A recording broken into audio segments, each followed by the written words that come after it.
দুপুর গড়িয়ে রাত, অবশেষে শেষ হলো ক্রিকেট বোর্ডের সভা। সরকার আর বিসিবির রোষানলে খালেদ মাহমুদ।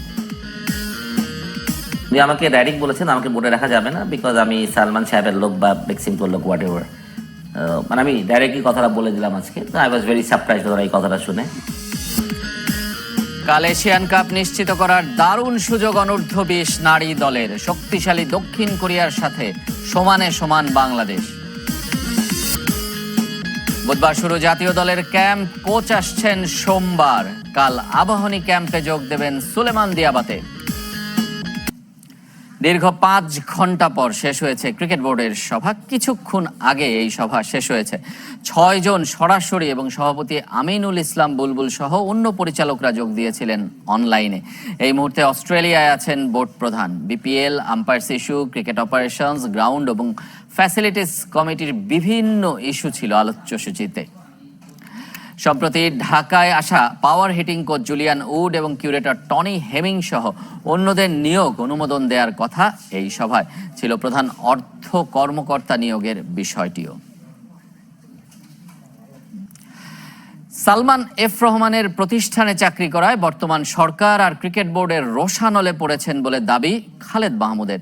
বিসিবি সভাপতি আমিনুল ইসলামের সঙ্গে যোগাযোগের চেষ্টা করেও ব্যর্থ তিনি। স্বীকার করে নিয়েছেন বোর্ডে থাকাকালীন নিজের ভুল ত্রুটিগুলো।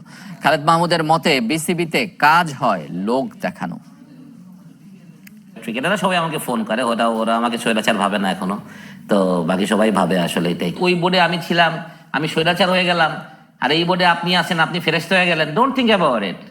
ক্রিকেটারদের সাথে সম্পর্কটা আগের মতো, তবে দূরত্ব ক্রিকেট বোর্ডের সঙ্গে।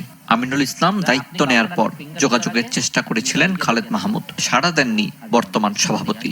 না, আমি একবার ফোন দিয়েছিলাম ওনাকে, SMS ও করেছিলাম, উনি একটা রিপ্লাই করেননি বা ব্যস্ত ছিলেন হয়তো বা।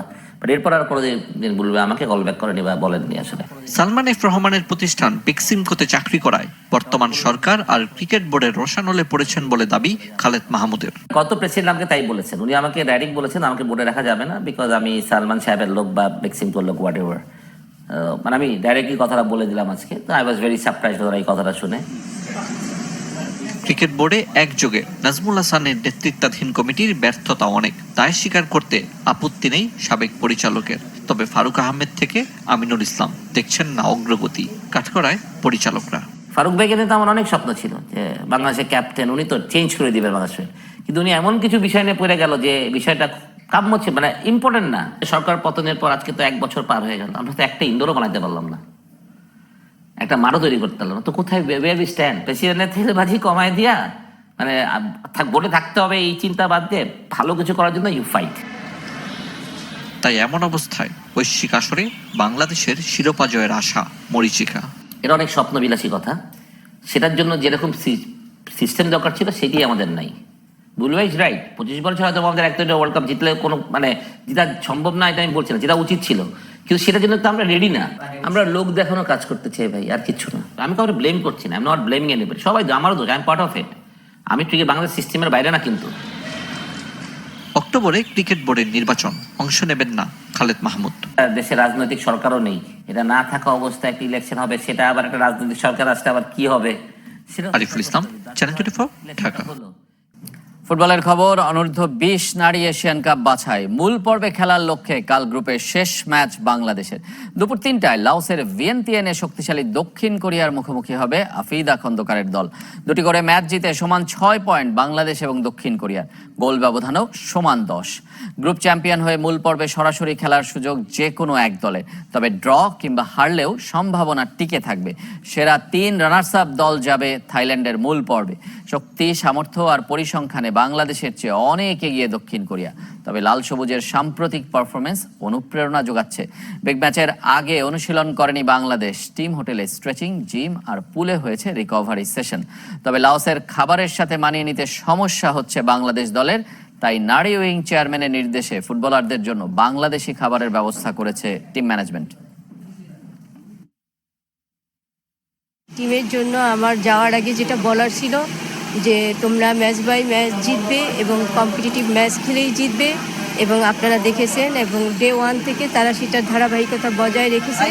ওখানে আসলে ওরা লাওসের খাবার ঠিকমতো খেতে পাচ্ছে না, যে কারণে আমি নবমীকে ইনস্ট্রাকশন দিছি, ওখানে আমাদের বাঙালি রেস্টুরেন্ট আছে, সেখান থেকে ওদের জন্য ভালো খাবার নিয়ে এসে খাওয়ানোর জন্য।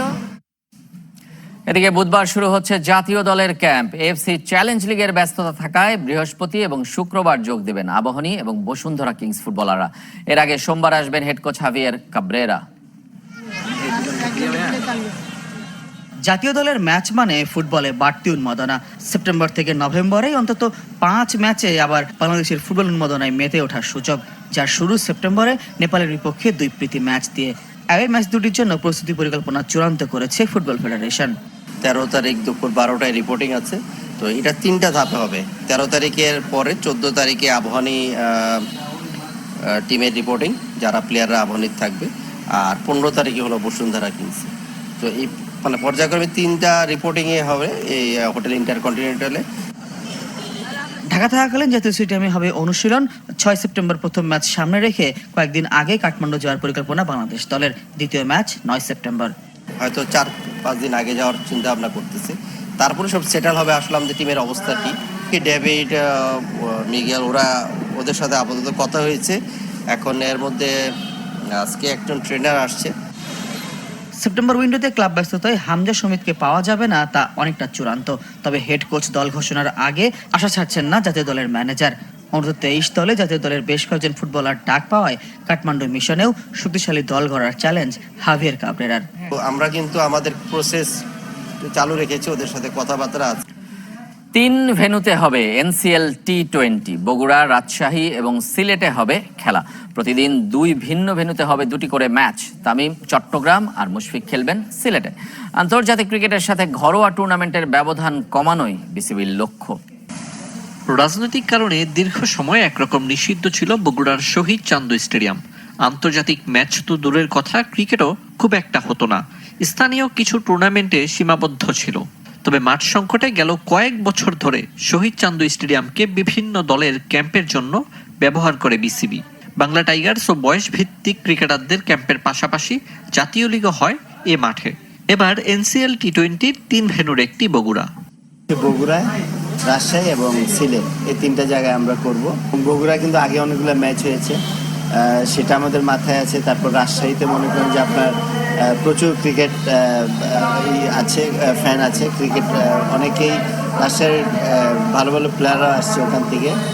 তবে সিলেটে হবে শুধু সেমিফাইনাল ও ফাইনাল। বগুড়া আর রাজশাহীতে এখন এই ফ্লাড লাইটের সুবিধা মিলবে না। প্রতিদিন 2টি করে ম্যাচ হবে। সেপ্টেম্বরের প্রথম সপ্তাহে দল দিবে বিসিবি। এশিয়া কাপে ব্যস্ত থাকায় শুরুর দিকে জাতীয় দলের সব ক্রিকেটারদের পাওয়া যাবে না। তবে পুরো টুর্নামেন্টে খেলবেন তামিম ইকবাল, মুশফিকুর রহিম ও মাহমুদুল্লাহ। তামিম চিটাংয়ের সাথে কথা বলেছে, তামিমও খেলবে। মুশফিক মোস্ট প্রবাবলি সে সিলেক্টরদেরকে রিকোয়েস্ট করেছে, ও মনে হয় সিলেটের ফরে খেলতে চায়। ঘরোয়া ও আন্তর্জাতিক ক্রিকেটের মানের পার্থক্য অনেক, তবে এবার থেকে তা যতটা সম্ভব কমিয়ে আনতে চায় বিসিবি। সে লক্ষ্যে বিভাগীয় দলগুলোর ম্যানেজারদের সাথে আলোচনা করেছেন টুর্নামেন্ট কমিটির চেয়ারম্যান। ক্রিকেটটা এগিয়ে নিতে আসতে হলে কিন্তু সবাইকে সাপোর্ট করতে হবে। সেই নিয়ে আমাদের মধ্যে আলাপ আলোচনা হয়েছে। 14 সেপ্টেম্বর শুরু হবে এনসিএল টি20। যে আপনার অনেকে অনেক ধরনের হেলমেট পরে খেলে, যে আপনার সেটা আমরা চেঞ্জ